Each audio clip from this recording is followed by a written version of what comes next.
Good morning प्यारे student, कैसे हैं आप सब। आई होप सब अच्छे होंगे। तो बच्चा, आज हमारी हिंदी व्याकरण क्लास 5th का चैप्टर नंबर 14 स्टार्ट करते हैं। हमारे चैप्टर का नाम है वाक्य। तो बच्चों, वाक्य कौन से होते हैं? सेंटेंस। ठीक है बच्चा, हम इन्हें इंग्लिश में सेंटेंस कहते हैं, हिंदी में वाक्य कहते हैं। तो बच्चों, हम जो आपस में बातचीत करते हैं वे वाक्य का ही रूप हैं। वाक्य सार्थक शब्दों के क्रमबद्ध समूह को कहते हैं जिसे पूरी बात स्पष्ट रूप से समझ आती है। अतः कहा जा सकता है शब्दों के सार्थक एवं व्यवस्थित समूह को वाक्य कहते हैं। ठीक है बच्चा, अब बात करेंगे। अब हम बात करते हैं वाक्यों के अंग की। यहाँ वाक्यों के अंग दे रखे हैं। ठीक है बच्चा, वाक्यों के दो प्रमुख अंग होते हैं। ठीक है बच्चा, वाक्यों के दो प्रमुख अंग होते हैं। कौन कौन से अंग होते हैं बच्चों? वाक्य के उद्देश्य और विधेय। ठीक है, वेद्य। ठीक है, वेद्य, उद्देश्य और वेद्य। अब बात करेंगे बच्चों सबसे पहले उद्देश्य की। वाक्य में जिसके बारे में कुछ कहा जाता है वह उद्देश्य कहलाता है। अर्थात कर्ता के विषय में कुछ कहा जाता है, जैसे दादाजी समाचार पत्र पढ़ रहे हैं। ठीक है बच्चा, यहाँ पर उदाहरण दे रहा है उद्देश्य। यहाँ ये उद्देश्य तो है कि दादाजी क्या समाचार पत्र पढ़ रहे हैं। ठीक है, यहाँ दादाजी शब्द उद्देश्य है क्योंकि यहाँ वह कर्ता है और उनके संबंध में ही बात की जा रही है। ठीक है बच्चा, समझ आया? दादाजी के बारे में बात करी जा रही है, क्या है वो? उद्देश्य हैं। ठीक है बच्चा, अब बात करते हैं विधेय की। ठीक है, विधेय की। ठीक है, उद्देश्य के विषय में जो कुछ कहा जाता है वह विधेय कहलाता है, जैसे दादाजी समाचार पत्र पढ़ रहे हैं। ठीक है बच्चा, समाचार पत्र पढ़ रहे हैं। यहाँ समाचार पत्र पढ़ रहे हैं उद्देश्य है, दादाजी का कर्म क्रिया और उसका विस्तार है। यह वाक्यांश दादाजी के संबंध में बता रहा है, अतः यह विधेय है। सरलता से समझने के लिए निम्नलिखित उदाहरण पढ़े हैं। ठीक है बच्चों, सरलता से समझने के लिए अब हम सरलता से समझेंगे। यहाँ ये कुछ उदाहरण है, उदाहरण पढ़ेंगे बच्चों हम। उदाहरण है हमारे, मैं आगरे में रहता हूँ। सबसे पहला है हमारा मैं आगरे में रहता हूँ, उद्देश्य है मैं और विधेय आगरे में रहता हूँ। ठीक है बच्चा, शेर जंगल में रहता है। यहाँ पर उद्देश्य जो है वो शेर है और विधेय जो है जंगल में रहता है। राम ने रावण को मारा, राम ने ये उद्देश्य है और रावण को मारा विधेय है।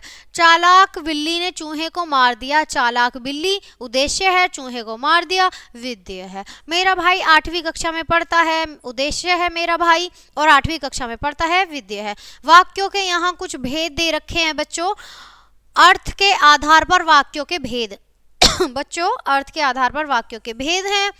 अब इसे हम समझेंगे।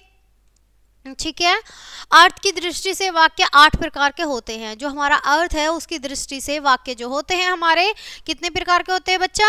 8 प्रकार के होते हैं। अब यह हम 8 प्रकार देखेंगे। सबसे पहले हम यहाँ पर देखेंगे विधानवाचक वाक्य। सबसे पहले बात करेंगे विधानवाचक वाक्य। इन वाक्यों में किसी व्यक्ति, वस्तु अथवा स्थिति के बारे में सामान्य जानकारी मिलती है, जैसे सूर्य पूर्व दिशा में उगता है, शेर जंगल का राजा है, केरला कड़वा होता है, जो करेला होता है वो कड़वा होता है, रमा गाना गाती है। ठीक है बच्चा, करेला कड़वा होता है, एक सब्जी है करेला, वो कड़वा होता है। ठीक है बच्चा, आप जो जानते होंगे। और रमा गाना गाती है। ठीक है, ये कुछ इसके उदाहरण हैं। अब बात करेंगे प्रश्नवाचक वाक्य की। इन वाक्यों में प्रश्न संबंधी जानकारी मिलती है, जैसे तुम्हारे पास शब्दकोश है, तुम्हारे प्रधानाचार्य का नाम क्या है। ठीक है बच्चों, क्या नाम है। ठीक है, होली क्यों मनाई जाती है, हैदराबाद का मौसम कैसा होता है। ठीक है बच्चों, अब बात करते हैं आज्ञावाचक वाक्य की। इन वाक्यों में किसी को कोई काम करने का आदेश या निर्देश नहीं दिया जा रहा है। ठीक है बच्चों, इन वाक्यों में किसी को कोई काम करने का आदेश या निर्देश दिया जाता है, जैसे तुम अपना काम करो, 1 गिलास पानी लाओ। ठीक है, तुरंत घर चले जाओ, खेलना बंद करो और खाना खाओ। ठीक है, आगे देखते हैं निषेधवाचक वाक्य। यहाँ बात हो रही है अब निषेधवाचक वाक्य की। इन वाक्यों में किसी काम के न होने या न कर पाने का पता चलता है। जैसे अब यहाँ हम कुछ पॉइंट पढ़ेंगे, कुछ उदाहरण देखेंगे। मैं चाय नहीं बना सकती, घर में बिजली नहीं आ रही है, यहाँ हम बैठ नहीं सकते, मैंने गृह कार्य नहीं किया। ठीक है बच्चों, समझ आ रहा है आपको? बहुत सरल है, बहुत अच्छे हैं, आपको अच्छे से समझ आ रहे होंगे। ठीक है, अब आगे बढ़ेंगे। इच्छावाचक वाक्य, यहाँ बात करेंगे इच्छावाचक की। ठीक है, इस प्रकार के वाक्यों में वक्ता की इच्छा, आशीर्वाद, शुभकामना आदि का पता चलता है। अब जैसे तुम्हारी यात्रा मंगलमय हो, यहाँ यात्रा के लिए क्या शुभकामनाएं दी जा रही हैं बच्चा। ठीक है, जुग जुग जियो, ये भी आशीर्वाद के रूप में दिया जा रहा है। हमारी शुभकामनाएं आपके साथ हैं, यहाँ भी शुभकामनाएं एक अच्छे काम के लिए बोला जा रहा है। ईश्वर तुम्हें लंबी आयु दे, यहाँ भी आशीर्वाद दिया जा रहा है। ठीक है बच्चा, इच्छावाचक वाक्य तो बहुत ही प्यारा है, बहुत ही अच्छा, ये आपको बहुत अच्छे से समझ आया होगा। आगे बढ़ते हैं संदेहवाचक वाक्य। इस प्रकार के वाक्यों में किसी कार्य के होने के बाद में संदेह प्रकट दिया जाता है। जैसे शायद कल विद्यालय बंद हो। अब यहाँ पर शायद हो रहा है बच्चों, तो क्या संदेह है, हमें किसी बात का संदेह है। ठीक है बच्चा, अब यहाँ पर है शायद आज बारिश हो। अब हम अनुमान ही तो लगा रहे हैं ना बच्चा, तो अनुमान और कल्पना कर रहे हैं।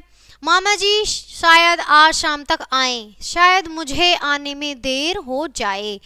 ठीक है बच्चा, अब बात करते हैं संकेतवाचक की। संकेतवाचक भी बहुत सरल है। हमारा जो सेंटेंस है, जिस वाक्य में शर्त या संकेत दिया जाता है उसे संकेतवाचक वाक्य कहते हैं। जैसे यदि तुम कहना मानोगे तो तुम्हें चॉकलेट मिलेगी। यहाँ हम एक बच्चे से बात कर रहे हैं, यदि तुम कहना मानोगे तो तुम्हें चॉकलेट मिलेगी। अगर वह आए तो उसे समझा देना। ठीक है, अब बात करेंगे विस्मयबोधक वाक्य की। ठीक है बच्चा, अब बात होगी विस्मयबोधक वाक्य की। ठीक है, जिस वाक्य में, यहाँ बात हो रही है विस्मयबोधक की, जिस वाक्य में विस्मय, हर्ष, शोक आदि भाव प्रकट होते हैं उसे विस्मयबोधक वाक्य कहते हैं। अब जैसे वाह क्या सुहाना मौसम है। अब हमने देखा मौसम हमारा बहुत अच्छा हो रहा है, तो हमने क्या बोला, वाह क्या सुहाना मौसम है। अरे आप कब आए, अचानक से जैसे कोई आ जाए तो हम उसे यही तो बोलेंगे, अरे आप कब आए।